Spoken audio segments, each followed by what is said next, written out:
మీ business ఏదైనా మీ ఊర్లో promotion చేయాలంటే అది సుమన్ టీవీతోనే సాధ్యం. ఇప్పుడే సంప్రదించండి. ఒక రివ్యూ అనేది కూడా ఎక్కడ కానీ అధికారులు కావచ్చు, ప్రజాప్రతినిధులు కావచ్చు, ఎక్కడ కానీ దీనిపైన వ్యవసాయం పైన కూడా రివ్యూ చేసుకునే పాపాన్ని కూడా పోలేదు.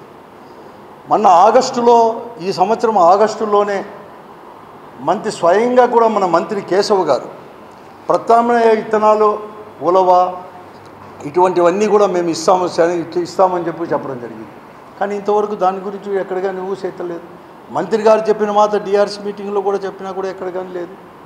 నిన్న ఐఏబీ మీటింగ్ మొన్న జరిగితే 4 రోజుల వారం కింద జరిగితే ఆ మీటింగ్లో కూడా కనీసం చెప్తామని స్పష్టత మాత్రం ఇవ్వలేకపోయారు. పూర్తిగా కూడా ప్రజాప్రతినిధులు, ప్రభుత్వం కూడా వైఫల్యం చెందింది. ఎవరో ఒకడో ఇద్దరో శాసనసభ్యులో, శాసనమండలి సభ్యులు అడిగితే బహుశా మీరు అధికారులు, వ్యవసాయ అధికారులను కలెక్టర్ గారు కూర్చొని సమన్వయం చేసుకొని ఏమిస్తారు డేటాతో సహా ప్రకటించండి అని చెప్తారంటే ఎంత ఉదాసీనత ఉంది అధిక వ్యవసాయం పైన. వీళ్ళకు అభిప్రాయం ఏముంది?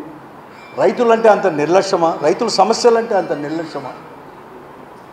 నాకేం అర్థం కాలేదు ఎక్కడ కానీ. పోతే మనకి గిట్టుబాటు ధర అన్న ఉంటుందంటే ఎక్కడ కానీ గిట్టుబాటు ధర లేదు.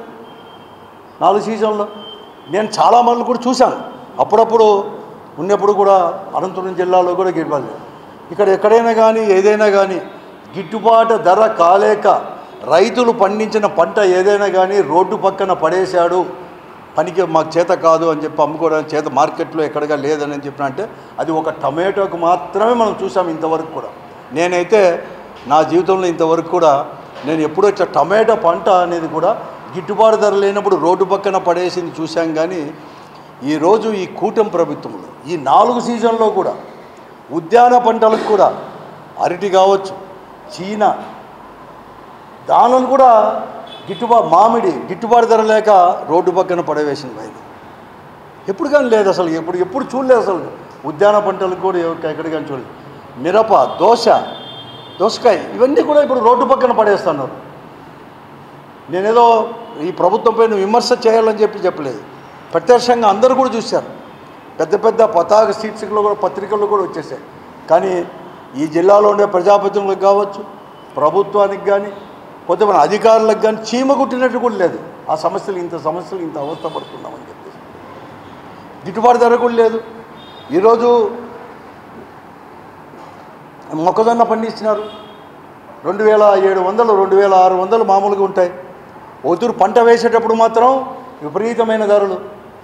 పంట వచ్చిన తర్వాత, చేతికి వచ్చిన తర్వాత ధరలు వ్యాపారస్తుల చేతుల్లోకి వెళ్ళిపోయి దళాలలో మధ్యవర్తులు అయిపోయి కంప్లీట్గా రేట్లన్నీ కూడా డౌన్ అవుతుండే. ఈరోజు 2700, 2800 ప్రభుత్వమే ప్రకటించింది. 2400 తక్కువ కాకుండా మేము కొంటాము, ఎవరు మార్కెట్లో కూడా తక్కువ వస్తాయని. కానీ ఈరోజు కేవలం 1700, 1800. ఒక అధికార పార్టీకి చెందిన శాసనసభ్యుడే, రాయదుర్గం శాసనసభ్యుడే స్వయంగా వ్యవసాయ శాఖ మంత్రికే ఈరోజు ఒక ఉత్తరం ద్వారా, ఒక లేఖ ద్వారా వెంటనే కూడా వీళ్ళందరూ ఆదుకోమంటే ఎటువంటి పరిస్థితులు అనేది కూడా ఈ జిల్లాలో ఉన్నాయో, ఎంత దారుణంగా ఉన్నాయో కుదురు అర్థం చేసుకోండి ప్రభుత్వం అని చెప్పి నేను అడుగుతున్నాను. అసలు ప్రజా సమస్యలు పట్టవు ఈ ప్రజాప్రతినిధులకు. అసలు కేవలం వారి ఆదాయాలకు, వారి స్వలాభం కోసము, వారికి ఎంత ఆదాయం వస్తుంది, ఎట్లా ఆస్తులు పంచుకుందామని చెప్పి ప్రజాప్రతినిధులు ఈ జిల్లాలో ఆలోచిస్తున్నారు.